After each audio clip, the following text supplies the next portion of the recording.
All right, so let the cleanup begin. This thing's disgusting. I should probably start top to bottom, but I'm dumb. So I'm gonna do the easiest thing to accomplish something that looks like I accomplished something. So I'm gonna attack this floor. All right, so when people attack a mess like this, it's very natural to be like, all right, I'm gonna spray this down with water and detergents and cleaners and degreasers. Folks, then you just end up with soup. So start with a dry hard bristle broom, get the gunk out, then apply your cleaners, and you don't end up with a hazardous waste bucket. All right, sometimes a good scrubbing isn't enough.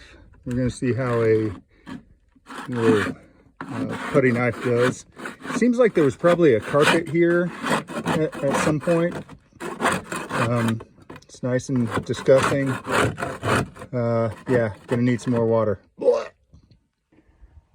right, so even though I've been involved with the U.S. military in one way, shape, or form for my entire adult life, coming up on 28 years, I usually, with old cars, I like to take the approach of applying the medical credo of do no harm. I don't think I have to worry about doing no harm, because this one, Bubba, you ain't got no legs. All right, so I often tell y'all how much of a dork I am. Every new vehicle, I like to keep a tally of how much change I find in it. So we are up to 27 of the gummiest cents possible.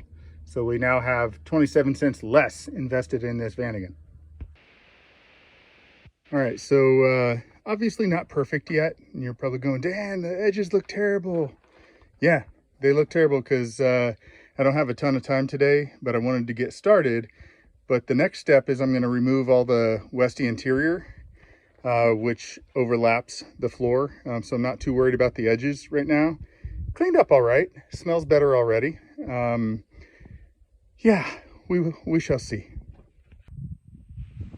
Okay, so hey, I'm going to put a bow on this first phase of the cleanup today, but I'm going to hit a kind of emotional topic. So as you've watched all this nastiness inside here, a lot of you are probably going, how could anybody be like that? How could anybody be a slob that much? So I want to tell you the backstory. So we don't know the prior owner, but with the way it smelled, we actually were kind of concerned that he had passed away in this, and he didn't. He actually lived in this until he was placed in a nursing home.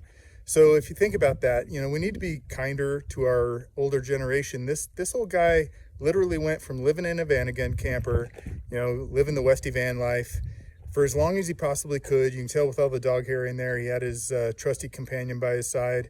But he lived and as long as he could on his own in his Westy. Yes, it's filthy. No, he probably wasn't that filthy of a person. As he got older, it probably just, you know, took over, and he couldn't do what he used to do to try and keep it up. But he took good care of it on the outside, and anytime we have the opportunity to take care of our older generation, we need to do it. Thanks, and don't forget to like and subscribe. We'll see you again next time while we continue this journey on New Mexico Desert Classics.